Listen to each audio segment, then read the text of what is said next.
இப்பொழுது நாம் கர்த்தருடைய வசனங்களை நாம் தியானிக்க போகிறோம். கர்த்தருடைய வார்த்தைகளை நாம் தியானிக்கும்படிக்கு நாம் வேத வசனங்களை நாம் கரங்களில் எடுத்து வைத்துக் கொள்ளலாம்.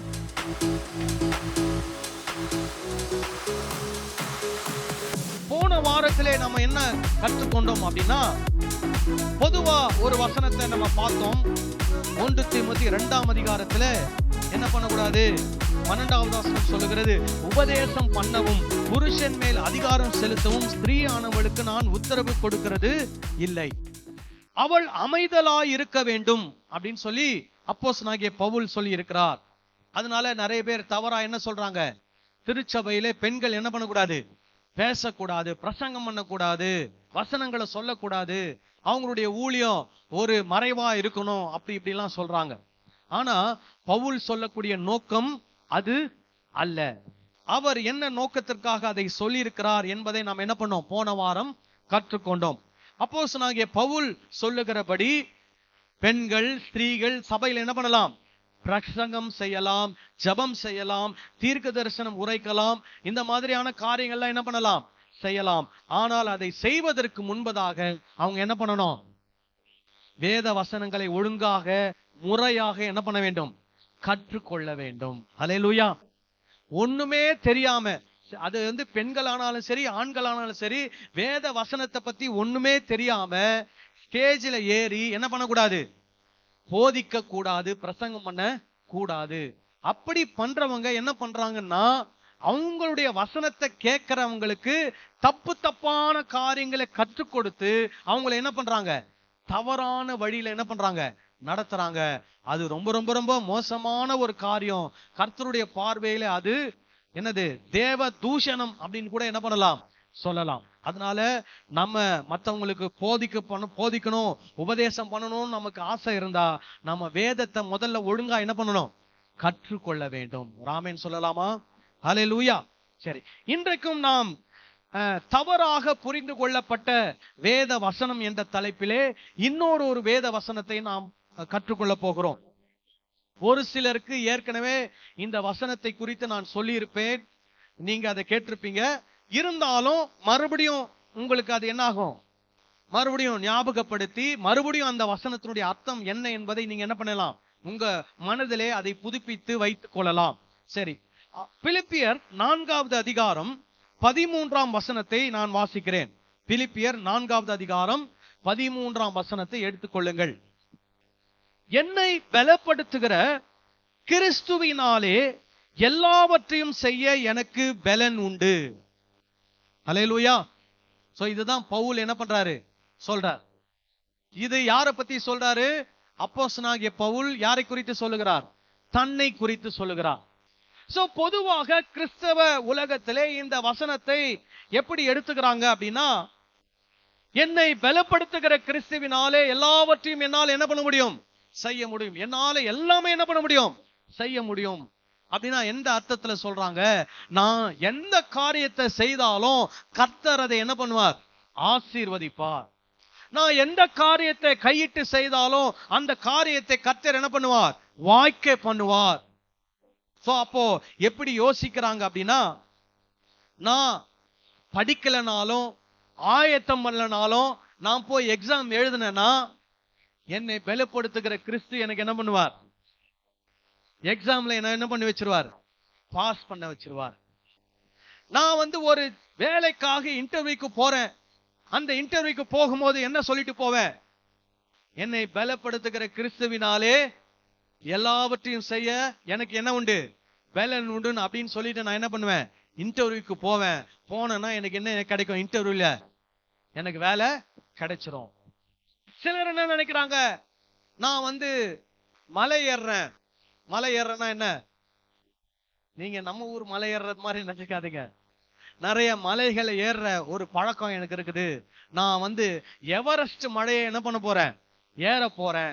அதனால என்னை பலப்படுத்துகிற கிறிஸ்துவினால என்னால என்ன பண்ண முடியும், அந்த எவரெஸ்ட் மலை உச்சிக்கு என்னால என்ன பண்ண முடியும், ஏற முடியும் அப்படின்னு சிலர் எடுத்துக்கிறாங்க. சிலர் என்ன நினைக்கிறாங்க, நான் மராத்தான் ஓட்ட பந்தயம் ஓட போறேன், 30 கிலோமீட்டர் ரேஸ் ஓட போறேன். அதனால என்னை பலப்படுத்துகிற கிறிஸ்துவினாலே என்னால என்ன பண்ண முடியும், அந்த ஓட்ட பந்தயத்தை என்னால என்ன பண்ண முடியும்? ஓடி ஜெயிக்க முடியும். எனக்கு ஒரு நீச்சல் போட்டி ஒன்று இருக்கிறது. என்ன பண்ண போறேன்? மகாபலிபுரத்துல இருந்து சென்னை வரைக்கும் என்ன பண்ண போறேன்? கடல்ல நீந்தி வர போறேன். என்னை பலப்படுத்துகிற கிறிஸ்துவினால என்னால என்ன பண்ண முடியும்? மகாபலிபுரத்துல இருந்து சென்னை வரைக்கும் என்ன பண்ண முடியும்? நீச்சல் அடிச்சு வர முடியும். இந்த மாதிரி ஏகப்பட்ட விஷயங்கள். என்ன, எனக்கு வேலை இல்ல, என்ன பலப்படுத்துகிற கிறிஸ்துவினால எனக்கு என்ன கிடைக்க போகுது? வேலை கிடைக்க போகுது. நான் ஒரு வேலையை செய்யறதுக்காக எடுத்திருக்கிறேன். அது ரொம்ப கஷ்டமான வேலை, ஒரு கஷ்டமான ப்ராஜெக்ட். அந்த ப்ராஜெக்ட இந்த நாளுக்குள்ள முடிக்கணும்னு எனக்கு சொல்லி இருக்கிறாங்க. அதனால என்னை பலப்படுத்துகிற கிறிஸ்துவினாலே இந்த ப்ராஜெக்டை என்னால என்ன பண்ண முடியும்? செய்து முடிக்க முடியும் அப்படின்னு சிலர் எடுத்துக்கிறாங்க. அப்புறம் எனக்கு நான் கர்ப்பமா இருக்கிறேன், பிரெக்னண்டா இருக்கிறேன், இந்த தேதியில நான் என்ன பண்ண போறேன்? குழந்தைய பெற்று எடுக்க போறேன். அதனால குழந்தைய பெற்று எடுப்பதற்கு என்னை பலப்படுத்துகிற கிறிஸ்துவினால என்னால என்ன பண்ண முடியும்? குழந்தைய பெற்று எடுக்க முடியும். திருச்சபையில ஒரு பாடல் போட்டி, அந்த பாடல் போட்டியில நான் பாட போறேன். என்னை பலப்படுத்துகிற கிறிஸ்துவினால என்னால என்ன பண்ண முடியும்? அந்த பாடல் போட்டியில பாடி ஜெயிக்க முடியும். எனக்கு ஒரு பெரிய சிக்கலான ஒரு பிரச்சனையில நான் மாட்டிட்டு இருக்கிறேன். அந்த பிரச்சனையில இருந்து என்னால என்ன பண்ண முடியல? வெளியே வர முடியல. என்னை பலப்படுத்துகிற கிறிஸ்துவினாலே அந்த பிரச்சனையில இருந்து என்னால என்ன பண்ண முடியும்? வெளியே வர முடியும் அப்படின்னு இந்த மாதிரி அநேக காரியங்களுக்கு இந்த வசனத்தை என்ன பண்றாங்க? சொல்லிக்கிறாங்க. ஆனா அந்த வசனத்தினுடைய அர்த்தம் அது கிடையாது. நான் செய்ய போகிற ஒரு காரியத்தை கர்த்தர் எனக்கு ஆசீர்வதிப்பார், எனக்கு வாய்க்க பண்ணுவார், எனக்கு வெற்றியா மாற்றி தருவார் என்பது அந்த வசனத்தினுடைய அர்த்தம் கிடையாது. அந்த வசனத்தினுடைய உண்மையான அர்த்தத்தை என்னன்னு நம்ம என்ன பண்ண போறோம்? பார்க்க போறோம். சரி, இந்த வசனத்தினுடைய அர்த்தம் அப்படின்னு சொல்லும் போது நான் ஏற்கனவே சொல்லி இருக்கிறேன், அந்த வசனத்தினுடைய மேல் பகுதி கீழ் பகுதியில என்ன பண்ணணும்? படிக்கணும். அதை படிப்பதற்கு முன்பதாக இந்த அப்போஸ்தலனாகிய பவுல் இந்த பிலிப்பியர் நிருபத்தை எழுதுவதனுடைய நோக்கம் என்ன? அவர் எங்க இருந்து இந்த நிருபத்தை எழுதினார்? ஏற்கனவே பிலிப்பியரை பத்தி நம்ம படிக்கும் போது நிறைய முறை இதை என்ன பண்ணிருப்பீங்க? கேட்டிருப்பீங்க. இருந்தாலும் உங்களுக்காகவும் மற்றவர்களுக்காகவும் என்ன பண்றேன்? மறுபடியும் உங்களுக்கு சொல்றேன். அப்போஸ்தலனாகிய பவுல் என்ன பண்றாரு?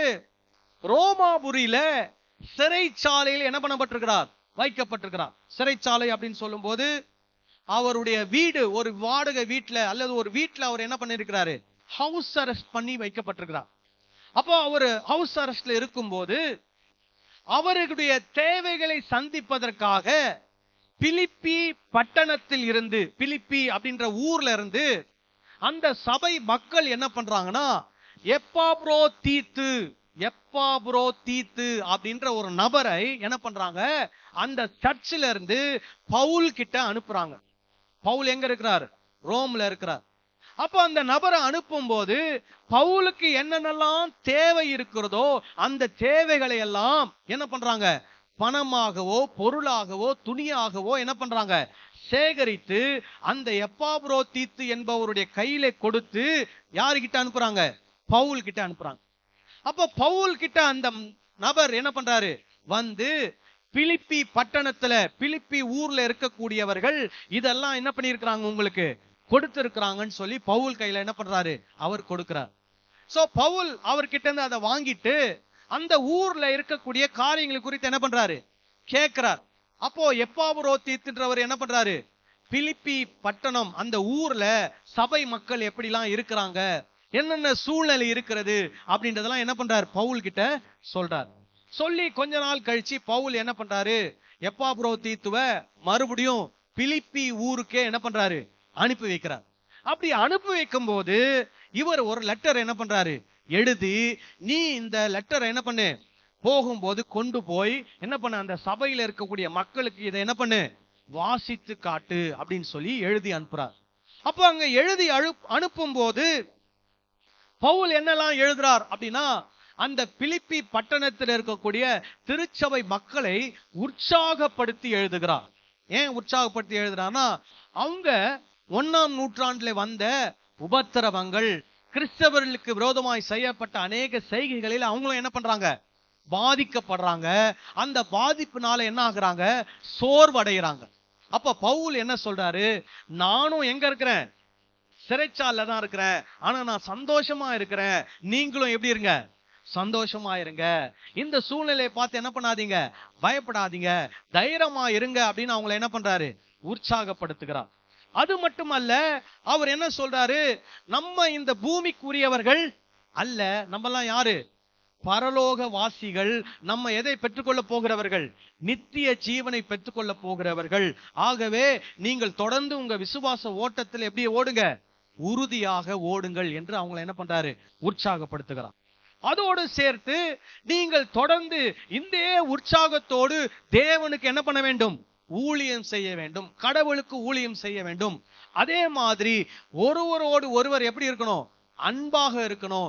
ஒருவருக்கு ஒருவர் என்னவா இருக்கணும்? உதவியாக இருக்கணும் அப்படின்லாம் அவர் என்ன பண்றாரு? அவங்களுக்கு எழுதுகிறார். இதுல உதாரணம் என்ன உதாரணம் கொடுக்கிறார்?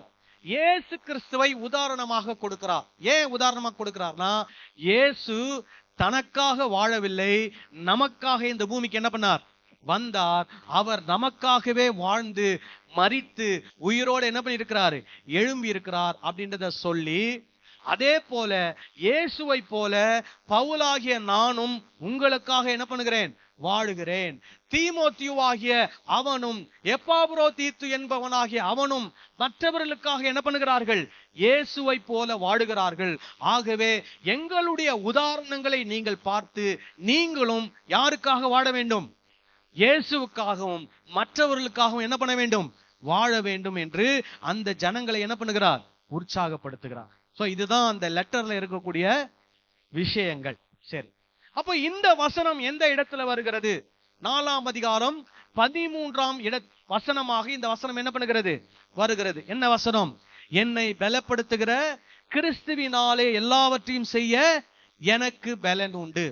இப்ப பவுல் இதை சொல்லும் போது பிலிப்பி பட்டணத்தில் இருக்கிற மக்களை பத்தி சொன்னாரா அல்லது தன்னை பற்றி சொன்னாரா? சொல்லுங்க, யாரை பற்றி தான் சொல்றாரு? அப்போஸ்தலனாகிய பவுல் தன்னை பற்றி சொல்லுகிறார். இப்போ அப்போஸ்தலனாகிய பவுல் தன்னை பற்றி சொன்னதுல நாம் எப்படி அதை எடுத்துக்கொள்வது? நமக்காக எடுத்துக்கொள்வது? இப்போ நீங்க அப்போஸ்தலனாகிய பவுலை பாத்தீங்கன்னா, அவர் ஆண்டவருக்காக ஊழியம் செய்தவர். ஒரு காலத்திலே அவர் சபை என்ன பண்ணினவர்? உபத்திரவப்படுத்தினவர். இயேசு கிறிஸ்துவை அவர் ஏற்றுக்கொண்ட உடனே இயேசுவுக்காக வைராக்கியமாக அவர் என்ன பண்ணினவர்? ஊழியம் செய்தவர்.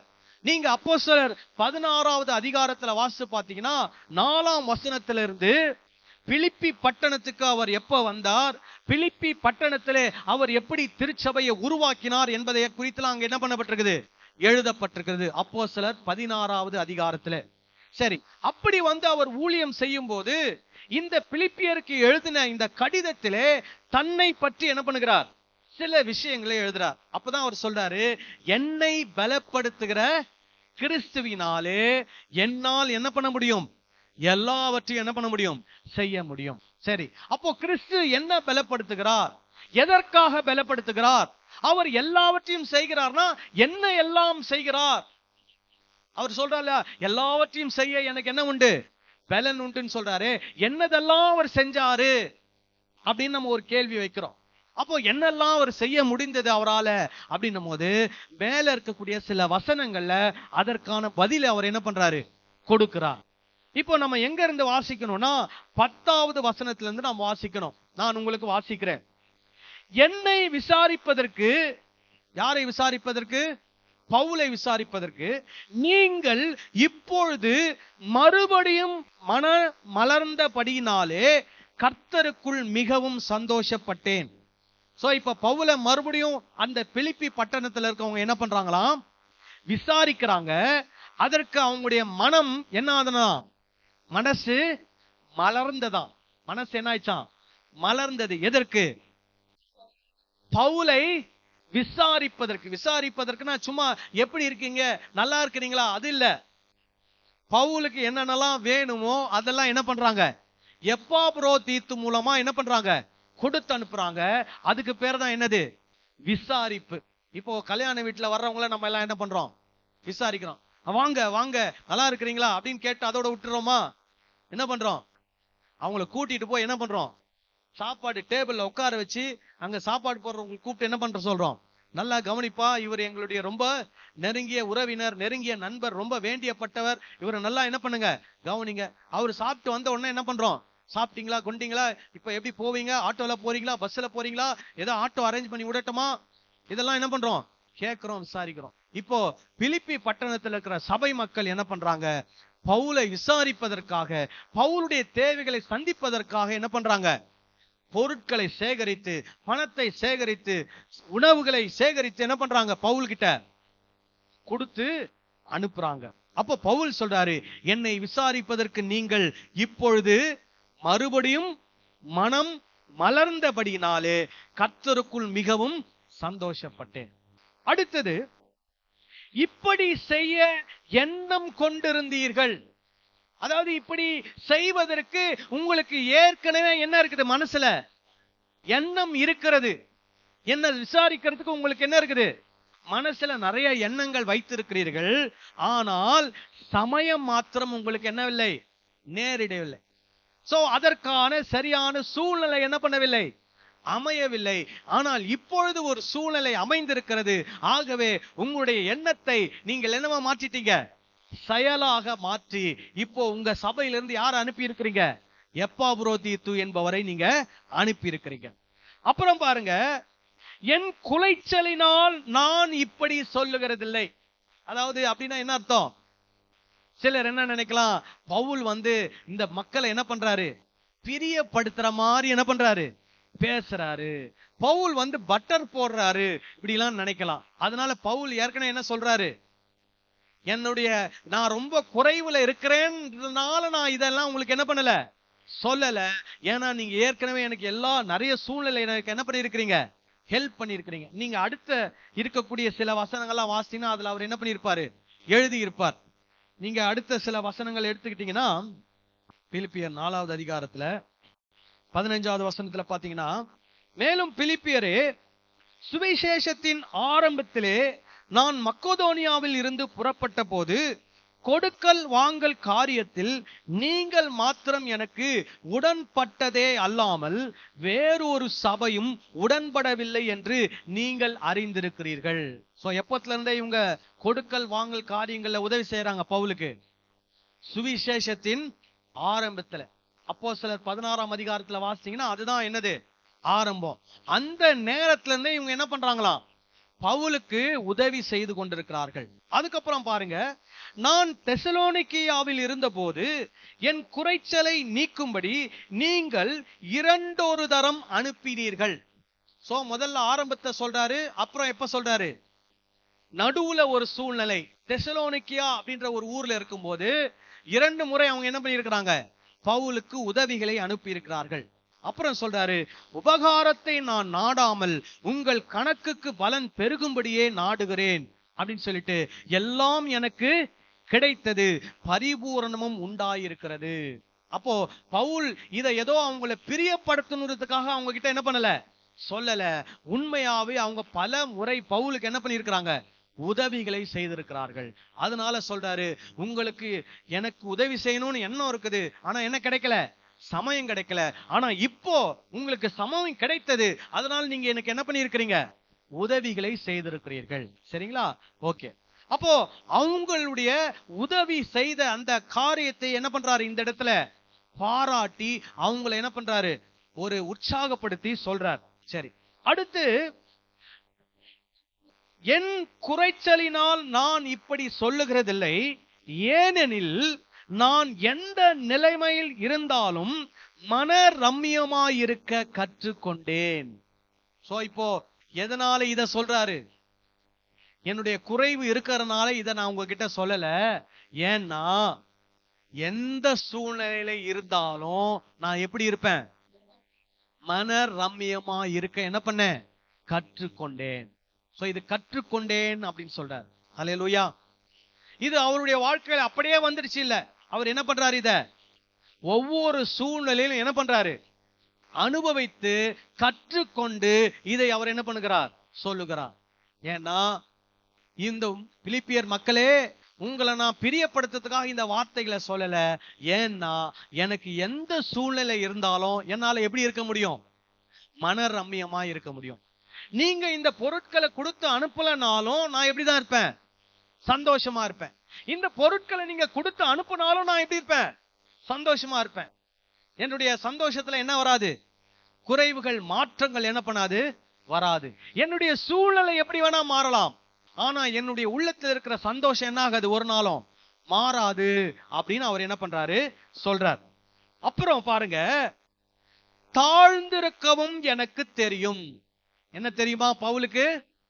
தாழ்ந்திருக்க தெரியும். இப்போ அதனுடைய ஆங்கில டிரான்ஸ்லேஷன் எப்படி சொல்லி இருக்குது அப்படின்னா, I know what it is to be in need. அதாவது தேவையோடு இருப்பதற்கும் எனக்கு தெரியும். தேவையோடு இருப்பதுனா என்னன்னா, எனக்கு நிறைய தேவை இருக்குது, ஆனா அந்த சூழ்நிலையில் நான் என்ன பண்றேன்? இருக்கிறேன். ஆனா அந்த தேவைகள் என்ன பண்ணப்படல? பூர்த்தி செய்யப்படல. அப்புறம் சொல்றாரு, வாழ்ந்திருக்கவும் எனக்கு தெரியும்.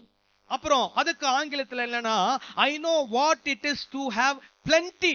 அதாவது எனக்கு நிறைய இருக்குது, அந்த சூழ்நிலையிலும் எப்படி இருக்கணும்னு எனக்கு தெரியும். அப்புறம் பாருங்க, எவ்விடத்திலும் எல்லாவற்றிலும் திருப்தியாயிருக்கவும். எவ்விடத்திலும்னா என்ன? இடம், எந்த இடம்ன்றது பத்தி எனக்கு என்ன இல்ல, கவலை இல்லை. இப்ப பவுல் இருக்கிற இடம் எந்த இடம்? சிறைச்சாலையில இருக்கிறார். அவர் வீட்டுல அவர் அரெஸ்ட் பண்ணி என்ன பண்ணி இருக்கிறாங்க? வச்சிருக்கிறாங்க. ஒருவேளை இதுக்கு முன்னாடி எங்க இருந்திருப்பாரு? ஆரம்ப நிலையில கமாலியல் பாதத்துல உட்கார்ந்து என்ன பண்ணிட்டு இருந்தாரு? படிச்சுட்டார். பெரிய நல்ல வசதியான வீட்டுல இருந்திருப்பார், வசதியான சூழ்நிலை இருந்திருப்பார். அவரை கூப்பிட்டு நல்லா கனப்படுத்தி இருப்பாங்க, மரியாதை கொடுத்திருப்பாங்க. எத்தனை சூழ்நிலையும் அவர் என்ன பண்ணிருக்கிறாரு? பார்த்துட்டு வந்திருக்கிறாரு. அவர் சொல்றாரு, எல்லா எவ்விடத்திலும் எல்லாவற்றிலும். எல்லாவற்றிலும்னா என்ன அர்த்தம்? எல்லா சூழ்நிலையிலும் எல்லா இடத்திலும் திருப்தியாயிருக்கவும். திருப்தியாயிருக்கிறது என்ன? எனக்கு எந்த குறையும் இல்லைன்னு அவர் மனசுல என்ன பண்ணுது? தோன்றுது. திருப்தியாயிருக்கவும்.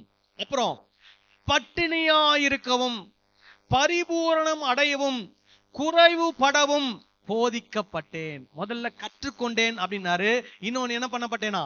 போதிக்கப்பட்டேன். இப்போ என்னென்ன சூழ்நிலை? பட்டினியா இருக்கிற சூழ்நிலை இவருக்கு என்ன கொடுக்குதான்?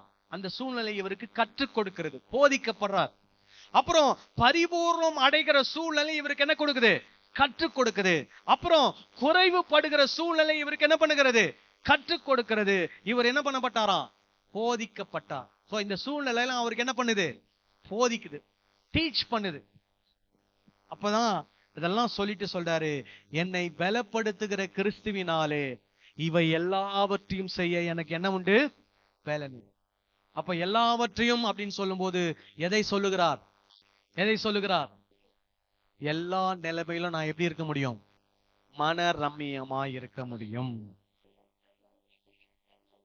அப்புறம் அவர் சொல்றாரு, தாழ்ந்திருக்க எனக்கு தெரியும், வாழ்ந்திருக்க எனக்கு தெரியும், எவ்விடத்திலும் எல்லாவற்றிலும் திருப்தியாயிருக்க எனக்கு தெரியும், பட்டினியாயிருக்க தெரியும், பரிபூர்ணம் அடைய தெரியும், குறைவுபட தெரியும். இந்த எல்லா சூழ்நிலையிலும் என்னை பலப்படுத்துகிற கிறிஸ்துவினாலே எல்லாவற்றையும் செய்ய எனக்கு என்ன உண்டு? பலன் உண்டு என்று சொல்லுகிறார். அல்லேலூயா. இப்போ நமக்கு அந்த மாதிரி மன ரம்மியம் இருக்கிறதா? இப்போ அப்போஸ்தலனாகிய பவுல் கடந்து வந்த பாதைகள் கொஞ்சம் நஞ்சம் கிடையாது. எத்தனையோ வித்தியாசமான சூழ்நிலை அவர் என்ன பண்ணியிருக்கிறார்? கடந்து வந்திருக்கிறார். நம்முடைய வாழ்க்கையிலே நாம் கடந்து வந்த சூழ்நிலைகள், எத்தனையோ சூழ்நிலைகள் இருக்கிறது.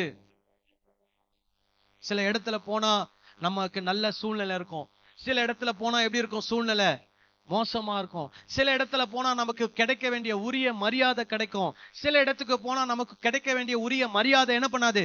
கிடைக்காது. சில இடத்துக்கு போனா நேரத்துக்கு எல்லாமே நடக்கும், சில இடத்துக்கு போனா நேரம் என்ன ஆகும்? தாமதமாகும். சில இடத்துக்கு போனா நம்மளை யாருமே கண்டுக்க மாட்டாங்க, சில இடத்துக்கு போனா 10 பேர் வந்து நம்மளை என்ன பண்ணுவாங்க? கூப்பிட்டுட்டு போய் நம்மளை விசாரிப்பாங்க, கவனிப்பாங்க. சில இடத்துல போனா நம்ம சொல்றதை கேட்பதற்கு 4 பேர் இருப்பாங்க, சில இடத்துக்கு போனா நம்ம சொல்றதை யாருமே என்ன பண்ண மாட்டாங்க? கேட்க மாட்டாங்க.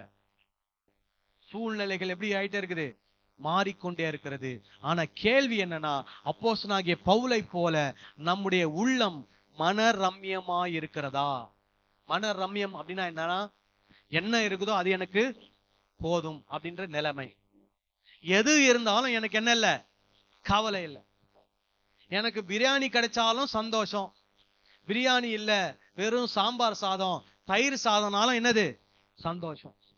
சாதத்துல உப்பு இருந்தாலும் சந்தோஷம், உப்பு இல்லைனாலும் சந்தோஷம். சுகர் கரெக்டா இருந்தாலும் சந்தோஷம், சுகர் கம்மியா இருந்தாலும் சந்தோஷம். சிலருக்கு என்ன வந்துடும், சாப்பாட்டுல உப்பு இல்லைன்னா தட்டு என்ன பண்ணும், அப்படியே இந்த ஏலியன் தட்டு பறக்குது பாத்தீங்களா வானத்துல, அந்த மாதிரி வீட்டுல என்ன பண்ணும், தட்டு ஸ்வங்கன்னு பறக்கும். ஏன்னா சாப்பாட்டுல என்ன இல்ல, உப்பு இல்ல. இந்த சோறை நாய் சாப்பிடுமா அப்படின்னு என்ன பண்ணுவாங்க, கேள்வி கேட்பாங்க. இப்போ ஒய்ஃப் மனசுல நினைச்சுப்பாங்க, அதனாலதான் உனக்கு போட்டு கொடுத்தேன்னு வாயை திறந்து என்ன பண்ண மாட்டாங்க, சொல்ல மாட்டாங்க. சிலர் நினைப்பாங்க, இதுவே உனக்கு அதிகம், இதுவே உனக்கு அதிகம். இதுல வேற இவருக்கு ஒரு சூடு சொரணை வேற இருக்குது, இவர் வேற என்ன கேட்கிறாரு, இதுல உப்பு வேற கேட்கிறாரு. அதாவது சில நேரத்துல சூழ்நிலை அப்படி இருக்கும். சில நேரத்துல திடீர்னு உப்பு காலி ஆயிடும், வீட்டுல என்ன இருக்காது, உப்பு இருக்காது. வாங்கணும்னு நினைச்சிருப்பாங்க, மறந்துருப்பாங்க. அப்போ என்ன இருக்காது, உப்பு போடுறதுக்கு உப்பு இருக்காது. அப்போ என்ன பண்ணி ஆகணும், அட்ஜஸ்ட் பண்ணி என்ன பண்ணி தான் ஆகணும், சாப்பிட்டு தான் ஆகணும்.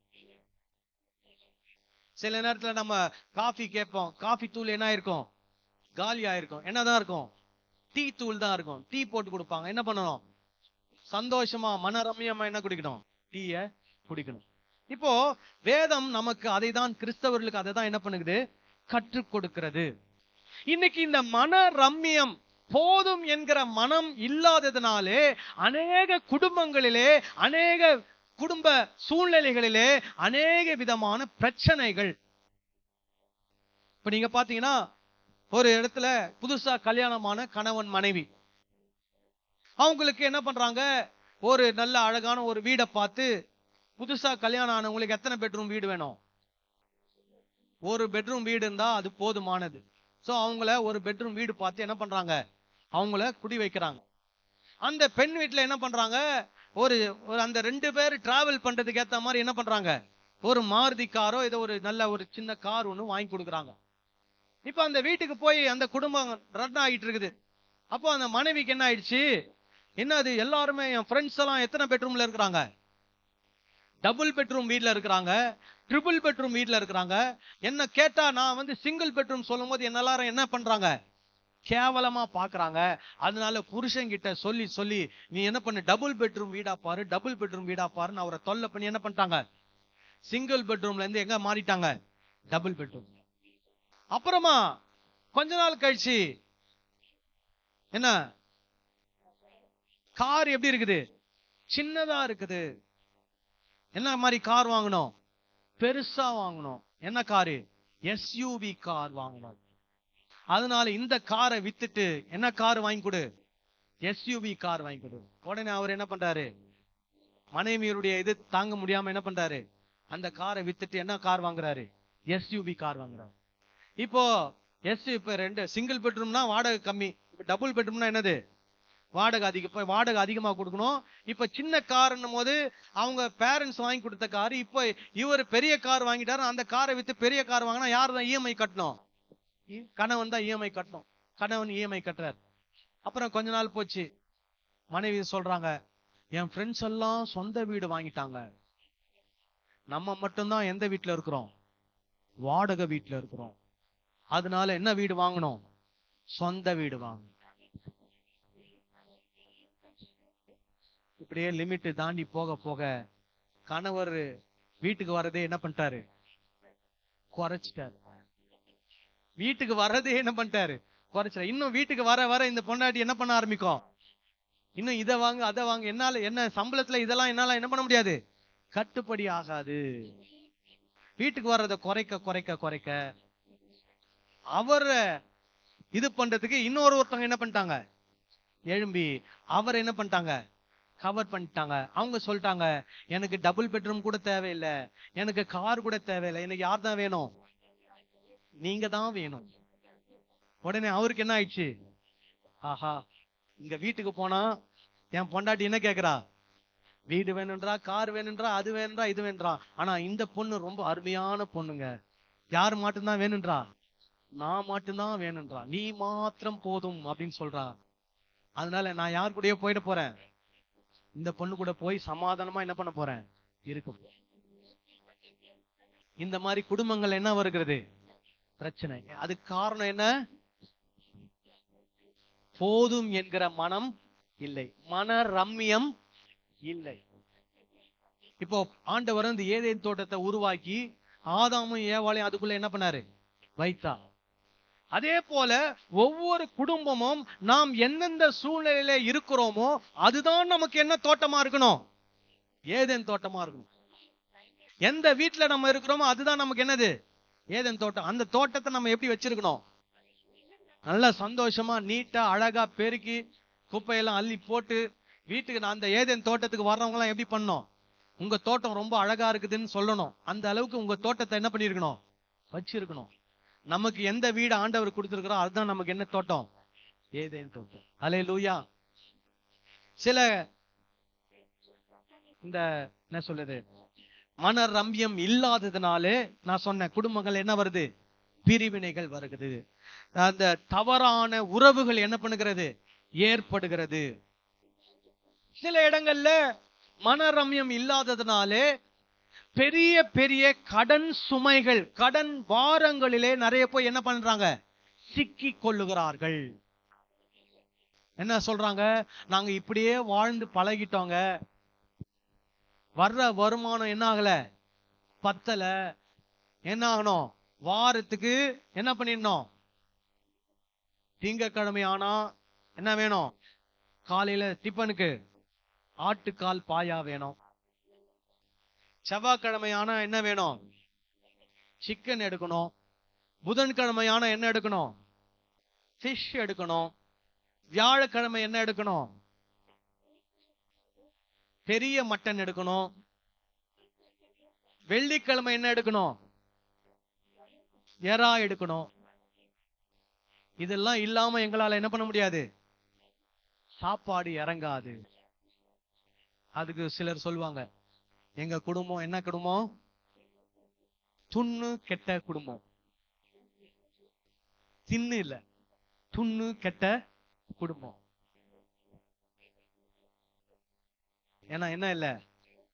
மன ரம்யம். இருக்கிற காசுல என்னதான் பண்ண முடியும்? இதுதான் செய்ய முடியும். இதுல நம்ம என்ன பண்ணணும்? வாழணும். எக்ஸ்ட்ரா காசு கிடைச்சா என்ன பண்ணுவோம்? மட்டன் எடுப்போம். எக்ஸ்ட்ரா காசு கேட்டா என்ன பண்ணுவோம்? சிக்கன் எடுப்போம். எக்ஸ்ட்ரா காசு கேட்டா கிடைச்சா என்ன பண்ணுவோம்? ஃபிஷ் வாங்குவோம். எல்லாம் சாப்பிடுவோம். இன்னைக்கு இருக்கிற ட்ரெண்ட் எப்படின்னா, வாரத்துல ஒரு நாளாவது எங்க போய் சாப்பிட்டுட்டோம்? ஹோட்டல்ல போய் சாப்பிட்டுட்டோம். அது என்னது? பெருமையின் அடையாளமாக என்ன ஆகுது? மாறுகிறது. அப்போ இப்போ நமக்கு செலவு பண்றதுக்கு எங்க காசு? என்கிட்ட நிறைய கிரெடிட் கார்டு வச்சிருக்கிறேன். என்ன கார்டு? கிரெடிட் கார்டு நிறைய வச்சிருக்கிறேன்.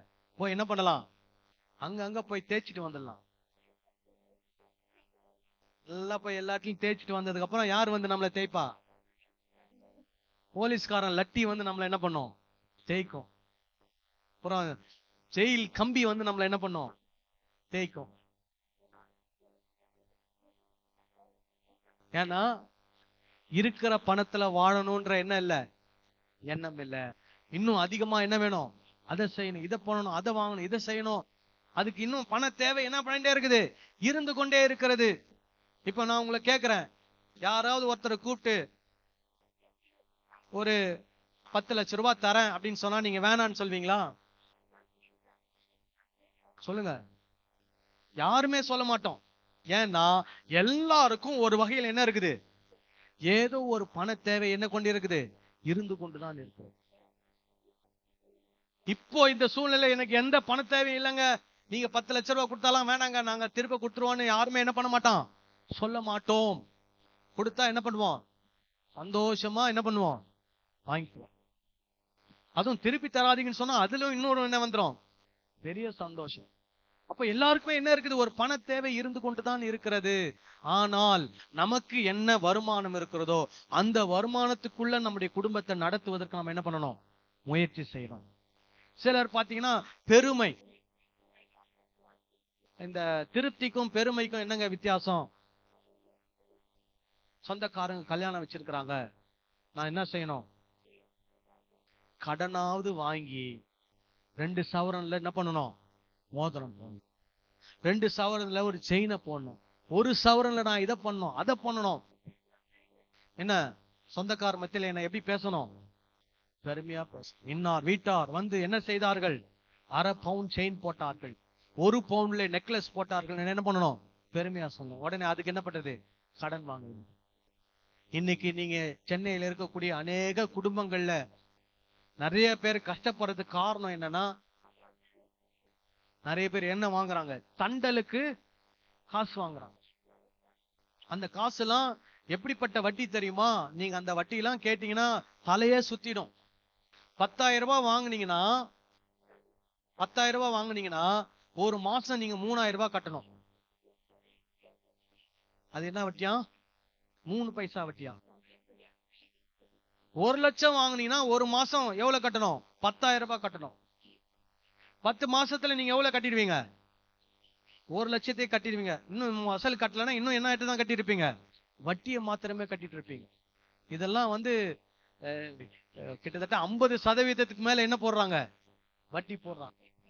சோ நம்ம உழைக்கிற உழைப்பை இந்த வீண் பெருமைக்காக வட்டிக்கு வாங்கி, இந்த வீண் பெருமைக்காக நிறைய காரியங்களை செஞ்சுட்டு கடைசியில நம்ம சம்பாதிக்கிற உழைப்பை நம்ம யாருக்கு கட்டிட்டு இருக்கிறோம்? சொல்லுங்க. இந்த மாதிரி ஆட்கள் கிட்ட என்ன பண்றோம்? கட்டிக்கிட்டு இருக்கோம். அப்புறம் பாத்தீங்கன்னா இந்த போதும் என்கிற மன ரம்யம் இல்லாததுனால நிறைய பேருக்கு சரியான தூக்கம் இல்லை. என்ன இல்ல? தூக்கம் இல்லை. ஒரே ரத்த கொதிப்பு என்ன இருக்குது? ஏறி போயிருக்குது. ஹைப்பர் டென்ஷன் ஏறி போயிருக்குது. ஸ்ட்ரெஸ் என்ன இருக்குது? ஏறி போயிருக்குது. அநேகர் பண பிரச்சனையில என்ன பண்ணி கொண்டிருக்கிறாங்க? சிக்கி மாட்டி கொண்டிருக்கிறாங்க. அதுல இருந்து என்ன பண்ண முடியல? வர முடியல. ஒரு சகோதரன் ஒருத்தர் சொன்னார், அவர் ஒரு ஊர்ல நல்லா சம்பாதிச்சுட்டு இருந்தாராம். நல்லா சம்பாதிக்கும் போது கூட வந்த ஃப்ரெண்ட்ஸ் என்ன சொன்னாங்களாம், நீ மாசத்துக்கு இவ்வளவு சம்பாதிக்கிற, இந்த பணத்தெல்லாம் என்ன பண்ணு, இந்த ஒரு பிசினஸ்ல போடு, உனக்கு என்ன கிடைக்கும்? டபுள் மடங்கா மாசம் மாசம் உனக்கு என்ன கிடைக்கும்? டபுள் மடங்கு லாபம் கிடைக்கும். உடனே இவர் ஆசைப்பட்டு என்ன பண்றாரு? சம்பாதிச்சு சேர்த்து வச்ச காசெல்லாம் என்ன பண்றாரு? அந்த பிசினஸ்ல போடுறாரு. போட்டு 6 மாசம் ஆகுது, இது வரைக்கும் என்ன வரல அந்த பிசினஸ்ல இருந்து? ஒன்னும் வரல. பார்த்து பிசினஸ் பண்ணி பண்ணி பண்ணி பண்ணி பாக்குறாரு, பிசினஸ்ல ஒண்ணுமே வரல. சரி, மறுபடியும் அந்த பிசினஸ் ரன் பண்றதுக்கு என்ன பண்ணணும்? போட்ட பணத்தை எடுக்கிறதுக்காவது கடன் வாங்கி போட்டு போட்டு கடைசியில சேர்த்து வச்ச பணமும் போயிடுச்சு. எது ஜாஸ்தி ஆயிடுச்சு? கடன் ஜாஸ்தி ஆயிடுச்சு. பிசினஸ்ல இருந்து எதுவுமே வரல. இப்போ அவர் ஒரு பெரிய பண நெருக்கடியில என்ன இருக்கிறாரு? சிக்கிட்டு அந்த ஊரை விட்டே என்ன ஆயிட்டாரு? ஓடியே போயிட்டாங்க. ஏன்னா அந்த ஊர்ல இருந்தா எல்லாருக்கும் என்ன பண்ணணும்? கடன்காரங்களாம் பதில் சொல்லி ஆகணும். ஊரை விட்டு வேற ஊருக்கு போய் இப்ப அந்த ஊர் பக்கமே என்ன பண்றது இல்ல, போறது இல்ல. அந்த ஊர்ல இருக்கிறவங்களுக்கும் இவர் எந்த ஊர்ல இருக்கிறாருன்னு தெரியாது. இப்படிப்பட்ட தலைமறைவாய் வாழக்கூடிய சூழ்நிலைகள்லாம் என்ன இருக்குது? உருவாயிருக்குது. அது காரணம் என்ன? மனரம்யம் இல்லை. இப்ப அப்போஸ்தலனாகிய பவுல் மனரம்யமா இருக்க என்ன பண்ணிருக்கிறேன்? கற்றுக்கொண்டிருக்கிறேன், போதிக்கப்பட்டிருக்கிறேன்னு சொல்ற மாதிரி நம்மளும் நம்முடைய வாழ்க்கையில மன ரம்யமா இருக்க என்ன பண்ண வேண்டும்? கற்றுக்கொள்ள வேண்டும். சரி, இந்த மன ரம்யத்திற்கு எதிரானது என்ன? மன ரம்யம் தான் என்ன? மன நிறைவு, திருப்தி உள்ள ஒரு வாழ்க்கை. புரியுதுங்களா? எந்த சூழ்நிலை இருந்தாலும் என்ன இருக்கணும்? திருப்தி, போதும், மன ரம்யம் இருக்கணும். ஓகேவா? இதுக்கு எதிரான வாழ்க்கை எப்படிப்பட்ட வாழ்க்கைன்னு உங்களுக்கு ஒரு லிஸ்ட் சொல்றேன், கேளுங்க. இதுக்கு எதிரான வாழ்க்கை அதிருப்தி, மனக்கசப்பு, கிளர்ச்சி, ஏமாற்றம், துன்பம், சோகம், பிரச்சனை, பதட்டம், வருத்தம், கவலை, எரிச்சல், மனக்கசப்பு, மனசோர்வு, அமைதியின்மை, பொறாமை, நம்பிக்கையின்மை, அடக்குமுறை, புறக்கணிப்பு, குறைகள், புகார்கள், பொறுமையின்மை, மோசமான உணர்வுகள், வலி, துக்கம், சங்கடம், குழப்பம், வேதனை, நோய், மனக்குழப்பம், நிராகரிப்பு, இதய வலி, இதய முறிவு, இதய நோய், தொந்தரவு, விரும்பத்தகாத தன்மை, உடல் நல குறைவு, ஆரோக்கியமற்ற தன்மை. இதெல்லாம் எதுக்கு ஆப்போசிட்டா? மன ரம்யத்துக்கு எதிரானது. நீங்க மன ரம்யமா இல்லைன்னா இதெல்லாம் இந்த லிஸ்ட்ல வாசது எல்லாமே உங்களுக்குள்ள என்ன பண்ணும்? இருக்கும். மன ரம்யமா இருந்தீங்கன்னா இதெல்லாம் உங்களுக்குள்ள என்ன பண்ணாது? இருக்காது. திருப்தியா மன நிறைவா நீங்க வாழ கத்துக்கிட்டீங்கன்னா இந்த பிரச்சனைகள் உங்களுக்கு எல்லாம் என்ன பண்ணாது? வரவே வர. இல்லைன்னா இப்ப நான் வாச லிஸ்ட் எல்லாமே உங்களுக்குள்ள என்ன பண்ணும்? இருக்கும். அதனால வேத வசனம் கற்றுக் கொடுக்கிறது போல நீங்க என்ன சொல்லணும்னா, என்னை பலப்படுத்துகிற கிறிஸ்துவினாலே எல்லாவற்றையும் செய்ய எனக்கு பலன் உண்டு. அப்படின்னா என்ன? கிறிஸ்து என்னை பலப்படுத்துகிறார். எந்த சூழ்நிலையிலும் என்னால எப்படி இருக்க முடியும்? மன ரம்யமாய், மன நிறைவாய், திருப்தியா என்னால் என்ன பண்ண முடியும்? வாழ முடியும். அப்படின்ற மன எண்ணம் உங்களுக்கு என்ன பண்ணணும்? வரணும். அதுக்கு நீங்க என்ன சொல்லணும்? என்னை பலப்படுத்துகிற கிறிஸ்துவினாலே எல்லாவற்றையும் செய்ய எனக்கு பலன் உண்டு. ஆமென் சொல்லலாமா? இதை நம்புறீங்களா? கிறிஸ்து உங்களை பலப்படுத்த முடியும்னு. அல்லேலூயா. அப்படி நீங்க மன ரம்யமா, மன நிறைவா, திருப்தியா வாழ்ந்தீங்கன்னா வேற எந்த பிரச்சனையும் உங்களை என்ன பண்ணாது? ஆட்கொள்ளாது. அதான் ஆரம்பத்திலே வாசம். நம்முடைய பிரமாணங்களை நான் கற்றுக்கொள்ளாததுனால என்ன ஆயிட்டேன்? உபத்திரவப்பட்டேன். சோ இந்த உபத்திரவப்படாம இருக்கணும்னா நீங்க எப்படி இருக்கணும்? மன ரம்யமா இருக்கணும். எல்லா விதமான குழப்பங்கள், மன பிரச்சனைகள், மன அழுத்தங்கள், கடன்கள், தவறான உறவுகள், குடும்ப பிரிவினைகள் எல்லாத்திலும் நமக்கு என்ன கிடைக்கும்? விடுதலை கிடைக்கும். இந்த ஒரு விஷயத்தை நம்ம செஞ்சாலே போதும். அல்லேலூயா. கர்த்தர் நமக்கு அருமையான ஒரு குடும்பத்தை கொடுத்திருக்கிறார். நல்ல கணவனை கொடுத்திருக்கிறார், நல்ல மனைவியை கொடுத்திருக்கிறார், நல்ல பிள்ளைகளை கொடுத்திருக்கிறார், நல்ல வேலையை கொடுத்திருக்கிறார், நல்ல வருமானத்தை கொடுத்திருக்கிறார், நல்ல ஒரு வீட்டை கொடுத்திருக்கிறார், நல்ல ஒரு வாகனத்தை கொடுத்திருக்கிறார். இது கூட இல்லாமல் அநேகர் கஷ்டப்பட்டு கொண்டிருக்கிறார்கள். அதெல்லாம் யோசிச்சு பாருங்க கொஞ்சம். நமக்கு நல்ல ஆரோக்கியமான உடல் நலத்தை ஆண்டவர் என்ன பண்ணியிருக்கிறார்? கொடுத்திருக்கிறார். நல்ல கை காலை கொடுத்திருக்கிறார். சாப்பிட்டா நல்லா சாப்பாடு என்ன அது? ஜீரணமாகுது. நல்லா படுத்து தூங்கினா நல்லா தூக்கம் வருது. இதை விட நமக்கு வேற என்ன வேணும்? மற்றவங்களே பார்க்க வேணாம், நம்மளை நாம் பார்ப்போம். நமக்கு இருக்கிற சூழ்நிலையில மன திருப்தியாய், மன நிறைவாய் வாழ என்ன பண்ண வேண்டும்? கற்றுக்கொள்ள வேண்டும். அல்லேலூயா. எல்லாரும் எழுந்து ஜெபம் பண்ணலாமா? ஸ்தோத்திரம் ஆண்டவரே, நாங்கள் ஸ்தோத்திரிக்கிறோம் அப்பா.